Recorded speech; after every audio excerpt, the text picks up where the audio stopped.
Family में सब obviously खुशी थे। सबने बहुत 2 साल मेरे साथ बहुत मेहनत की, मेरे बहुत सपोर्ट किया। So they were all very happy and overwhelmed by emotions. It was a proud moment for everybody. कैसा बॉन्ड शेयर करते हैं आप अपने मदर के साथ? It's a very strong bond. I am very grateful to her for all she has done in the past 2 years. And ever since my father's death, she has been the supporter of this family. She has kept a brave face. She has always supported me through hard times and always urged me to continue to achieve my dream. मेरे father electrical engineer थे, so I used to watch him all the time, do work on his laptop, and I always found it a little inspiring how he hard worked and everything. So I always wanted to be like him. Allen की जो test थी वो एकदम JEE advance के pattern पे based थी. Obviously they get used to the advanced pattern, and on the final day I just didn't feel like anything was new or stuff because I had already experienced it in the Allen mock tests. Her successful student के पीछे एक secret होता है, उनका talent नहीं बल्कि उनकी consistency, वो कंसिस्टेंसी जो डिफिकल्ट डेज में भी नहीं रुकती। Hello everyone, I am Khushi Parekh and welcome to toppers talk show, जहां हम लेकर आते हैं स्टूडेंट्स की रियल जर्नीज, उनके स्ट्रगल्स एंड उनके सक्सेस स्टोरीज। आज मेरे साथ हैं एक ऐसे ही incredible JEE advance topper Kaustubh Durgadas Deshpande, जिन्होंने अपने हार्डवर्क एंड डेडिकेशन के दम पर अपने सपने को रियलिटी में बदला है। So deep dive into this inspiring conversation with Kaustubh. Kaustubh, many congratulations to you and welcome to the podcast. Thank you ma'am. कैसा लग रहा है कौस्तुभ इतनी बड़ी अचीवमेंट को हासिल करके? It's a surreal feeling for me. After 2 years of hard work, I finally managed to grab my dream. It has been a wonderful experience. That's so great. कौस्तुभ, जब रिजल्ट आया तो फैमिली में सबका रिएक्शन कैसा था, या मैं कहूँ कैसा माहौल था वहाँ पे सबका? लाइक कितना आपको ओवरवेल्म्ड या प्राउड फील हुआ? फैमिली में सब ऑब्वियसली खुशी थे। सबने बहुत 2 साल मेरे साथ बहुत मेहनत की, मेरे बहुत सपोर्ट किया। So they were all very happy and overwhelmed by emotions. It was a proud moment for everybody. Great. कौन कौन है आपकी फैमिली में? मेरे फैमिली में मेरी मदर है, मेरे छोटे भाई है, and my father unfortunately passed away in covid, so it's us 3. Alright. So Kaustubh, कैसा बॉन्ड शेयर करते हैं आप अपने मदर के साथ? It's a very strong bond. I am very grateful to her for all she has done in the past 2 years. And ever since my father's death, she has been the supporter of this family. She has kept a brave face. She has always supported me through hard times and always urged me to continue to achieve my dream. She might be really proud of you right now. And that's so lovely to hear that. So कौस्तुभ, मुझे कुछ अपनी preparation journey के बारे में बताओ। Like सबसे पहले तो इंजीनियर बनने का सपना किसने देखा? मेरे फादर इलेक्ट्रिकल इंजीनियर थे, so I used to watch him all the time, do work on his laptop, and I always found it a little inspiring how hard he worked and everything. So I always wanted to be like him. I always preferred the engineering subjects like maths when I was little, so ever since then engineering has my dream. Great. And ये JEE preparation journey क्योंकि ups and down से भरी हुई होती है, तो क्या किया करते थे आप उस मोमेंट में जब बहुत ज़्यादा लो होते थे? कैसे मोटिवेट रखते थे खुद को? I think I just used to take a walk sometimes, just focus on my hobbies a little bit more, try to imagine ki, ups and downs keep happening. We should stay strong because at the end of the day what matters is the exam, not get depressed, don't get too demotivated. Just keep a fresh mind, go for walks, maybe read some books. Try to keep a fresh mind and positive outlook. आपका stress buster activity कौन सी होती थी इस पूरे preparation journey में? I think it would be going out for walks, watching scenery. It just kind of calms your nerves down. Alongside that, if I have to say something, I would say reading books, calms you down sometimes. Just watching the struggles of the characters and stuff. Okay. And what about Alan Kostub? कैसा रहा आपका experience? How were the teachers? How they have supported you throughout the journey?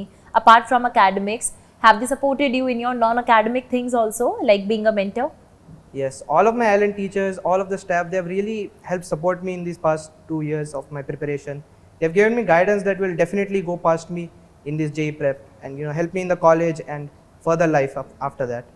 They have helped guide me through these crucial years, and their guidance I don't think I'm ever going to forget. I really have to just thank them for all of their guidance. That's so great. And what about your doubts? कैसे आप cater किया करते थे? Like you used to ask your doubts to your friends first, then either you go to your doubt counters, or आप class में ही पूछ के उसको solve कर लिया करते थे? First of all, I try to solve my doubts myself because okay. Solving your doubts yourself really, it's It's solving a question yourself is a better understanding of that question. But obviously, when that doesn't work, I try to ask my friends. I try to keep asking the teachers as a last resort. But Okay. sometimes, yeah. अच्छा कौस्तुभ, जैसे बहुत सारे students को लगता है class में कुछ doubt आया तो मुझे पूछना चाहिए कि नहीं पूछना चाहिए, they are always in that dilemma.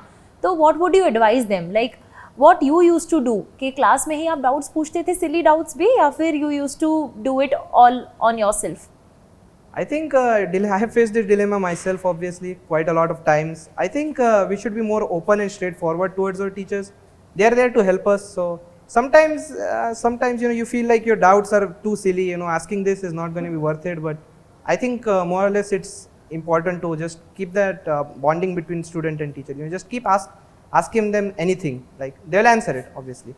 या एंड व्हाट अबाउट बैकलॉग्स? क्या इस जर्नी में बैकलॉग्स रहे आपके? लाइक डेफिनेटली रहे Yeah, होंगे. definitely. कैसे उसको कवर किया, ये इंपॉर्टेंट क्वेश्चन है. आई थिंक सिस्टमैटिक वे में उन्हें कवर करना ज़्यादा इंपॉर्टेंट रहता है कि बैकलॉग्स सबसे पहले नोटबुक के नोट्स पढ़ने चाहिए, क्योंकि ऑब्वियसली नोट्स में टीचर्स के नोट्स होते हैं. सो टीचर्स की एक्सपीरियंसेस वो सब हमें रिकॉल हो जाते हैं नोट्स पढ़ने के बाद, और फिर हमें समझ आता है कि यार ऐसा करना था. पर sometimes when that is insufficient we should no doubt ask our teachers, as obviously they are there to help us and guide us. So yeah. And what about silly mistakes? क्योंकि आपने मुझे मेंशन किया कि silly mistakes भी होती थी, तो कैसी सिली मिस्टेक्स आप किया करते थे? Like do you want to specify some of them? Everybody makes silly mistakes in this journey. It's obviously quite embarrassing to share them, but like OMR filling mistakes and other stuff कि अरे यार ये question कैसे गलत कर दिया, इतनी गंदी calculation mistake, stuff like that. It happens to everybody. I think what's important is we should focus on trying to keep them as minimal as possible, minimize silly mistakes, because they're going to happen. So our main focus should be not to get too discouraged by them and minimize them more or less. Yeah, because their rectification is more important Yeah, than definitely. how much mistakes you have made, right? So, Kaustubh, study routine के बारे में क्या कहोगे? क्या time table आप follow किया करते थे, एंड क्या आप उस पर स्टिक रहते थे? Like do you use to study for straight 14 to 16 hours जैसा कि बाकी स्टूडेंट्स को लगता है? No, I used to keep a flexible time schedule. I think studying for 10 hours straight is not really a good idea. It drains your mental state and stuff. I think taking 5 to 10 minute short breaks in between is important.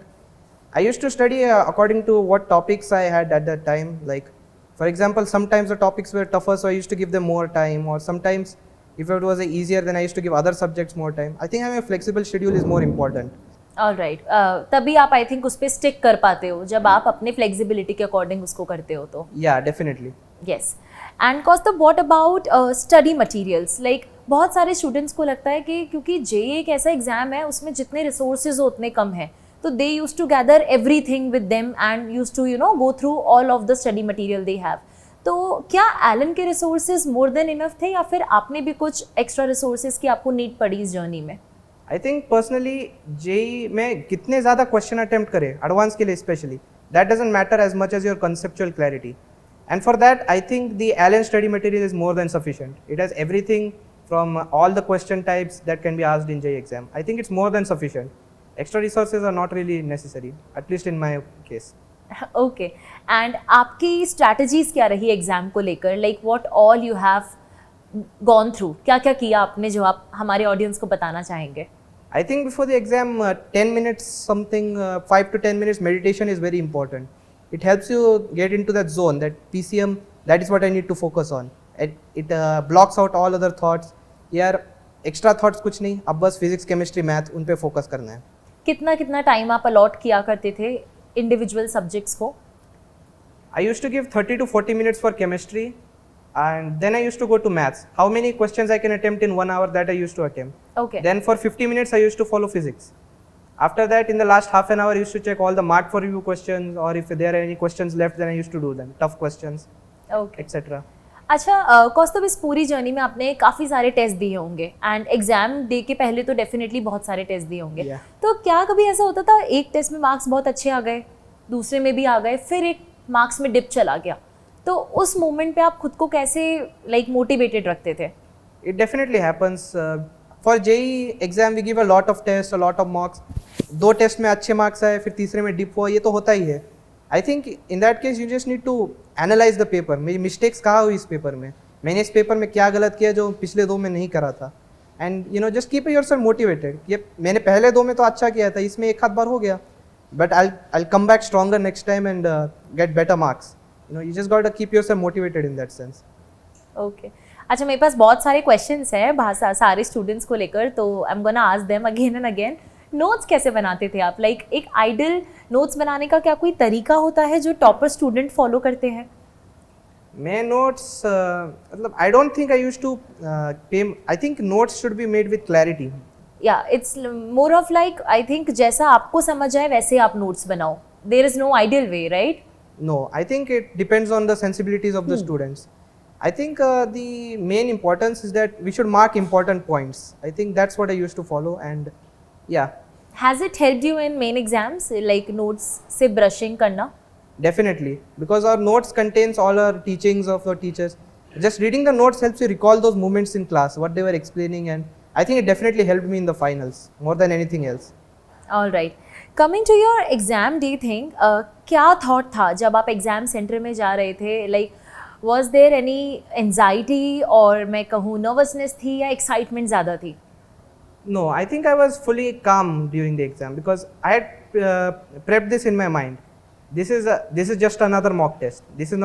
This may be the final exam, but I'm just going to give it like another tuition mock test. Okay I'm not going to get overly stressed about anything or stuff like that. आपने Elon में इतने mock test दिए तो उसकी कुछ help मिली आपको JEE advance exam day पे? उसने इतना हैम्पर नहीं किया होगा I guess. Definitely not. Alan की जो टेस्ट थी वो एकदम JEE एडवांस के पैटर्न पे बेस्ड थी. Obviously they helped get used to the advanced pattern, and on the final day I just didn't feel like anything was new or stuff because I had already experienced it in the Alan mock tests. Okay They really helped me keep a calm mind during the tests. क्या strategy रही आपकी या क्या approach रही मैं कहूँ physics maths और chemistry को अटेम्प्ट करते वक्त? I attempted chemistry first. I tried to finish it within 40 minutes because maths और physics तो obviously lengthy आते ही है, so we should give more time to that. In my opinion, advanced में ऐसे questions आते हैं जो दिखने में tough रहते हैं, लेकिन actual में उतने tough नहीं रहते जब when we get to them. So I think attempting those questions earlier is a very good strategy.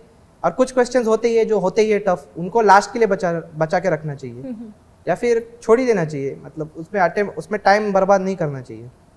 तो जो क्वेश्चंस आपको पहले आते हैं पहले आप उसको करो, अपना कॉन्फिडेंस बिल्ड करो, then move on to tough questions, right? Definitely. Okay Kaustubh, paper attempt करते वक्त क्या कोई ऐसा पॉइंट आया जब आपको लगा अब आईआईटी हो गया है? लाइक रियलाइजेशन अंदर ही हो गया था या फिर सोल्यूशन देखने के बाद हुआ? आई थिंक पेपर 2 में मतलब when I was solving maths of paper 2, I was just solving the questions incredibly fast. All the answers were coming and striking, and at that point I felt yes, I have achieved it. I can do it. I can achieve an IIT now. I can reach it. Wonderful. अच्छा, time management कैसा था paper के दिन? क्योंकि JEE advance exam के लिए approach बहुत अलग होती है और जेईई मेंस में बहुत अलग होती है, तो क्या लगता है आपको दोनों एग्जाम्स में क्या डिफरेंस है? आई थिंक मेंस में स्पीड को ज़्यादा प्रायोरिटी मिलती है क्योंकि मेंस में obviously questions number of questions larger होते हैं, सो उसमें हमें क्वेश्चंस को फास्ट सॉल्व करने में ज़्यादा प्रायोरिटी देनी चाहिए. एडवांस में 1 और 2 क्वेश्चंस टाइम कंज्यूमिंग होते ही है. I don't think we should get discourage by that. और एलन की मॉक टेस्ट से तो पता चल ही गया था, उससे है बहुत हेल्प मिली टाइम मैनेजमेंट में, कैसे टाइम देना, कैसे किस क्वेश्चन को ज़्यादा टाइम देना, किस सेक्शन को देना. ओके तो summing it all up, exam day experience के लिए आप आने वाले जेईई एस्पिरेंट्स को क्या पीस ऑफ एडवाइस देना चाहोगे? एग्जाम डे में फुली काम रहना चाहिए. Don't take too much stress. Don't try to think यार मैं क्या होगा, मुझे आईआईटी मिलेगा या नहीं मिलेगा, stuff like that. We should just fully stay calm, think about 3 subjects only: physics, chemistry, maths, nothing else. No other stray thoughts, and you know that mindset will definitely achieve victory in. मतलब उस वक्त IIT का नहीं सोचना है, आपने जितना prepare किया है 2 साल में उसका आपको बेस्ट देना है. Yes. राइट? Yeah. ओके कौस्तुभ, अगर मैं स्ट्रैटेजीज की और बात करूं तो बहुत सारे बच्चे होते हैं जिनको लास्ट के 1 मंथ या 2 मंथ वाली स्ट्रैटेजीज जाननी होती है. लाइक वो जो क्योंकि पीक टाइम रहता है उस वक्त, आपका बोर्ड्स भी होते हैं, आपके मॉक टेस्ट भी हो रहे होते हैं, एंड आपको जेईई पे भी कॉन्सेंट्रेट करना होता है, तो लास्ट 1 मंथ स्ट्रैटेजी क्या होनी चाहिए किसी भी स्टूडेंट के लिए? Last 1 month में more or less we should try to revise everything. You know, try to collect everything that we have learned over these past 2 years and just keep them in your mind. Question solve करने, regular practice, regular reading, regular revision, and you know tuition mock test तो होती ही रहती है coaching में, उनको भी देना चाहिए। उससे एकदम ये हो जाता है, एक शेड्यूल बन जाता है एडवांस के लिए, एक फ्लो बन जाता है। एडवांस के लास्ट के 10 दिन में in my opinion we should not study as much but try to put some more emphasis on mental stability, because on those 6 hours on exam day, as the one who wins is always the one who is more mentally stable, who can keep his composure and keep his calm. All right. अच्छा कौस्तुभ, अगर आप engineer नहीं होते तो क्या कोई plan भी आप लेके चल रहे थे? किस फील्ड में जाना पसंद करते? Personally, I always wanted to be an engineer. I don't really have a plan B, but engineering was great. always my goal. Okay, अगर आप अपने यंगर सेल्फ को कोई एक मैसेज देते आज के डे के अकॉर्डिंग, तो आप क्या देते? Like when you have made it to IIT।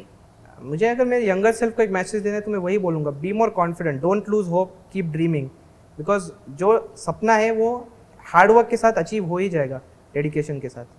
सो बहुत स्टूडेंट्स को ऐसा लगता है कि टॉपर स्टूडेंट और एवरेज स्टूडेंट में बहुत ज़्यादा डिफरेंसेस होते हैं, वो नॉर्मली वो चीज़ें नहीं कर सकते हैं जो एक टॉपर स्टूडेंट करता है।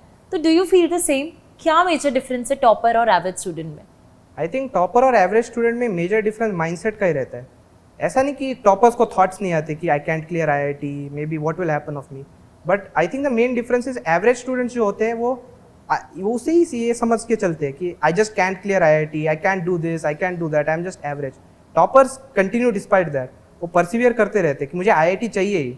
उन्हें थॉट्स आए तो वो उन्हें back of the mind blackout कर देते हैं। I want to achieve IIT. They keep striving towards their goal, and that mindset is what creates the difference.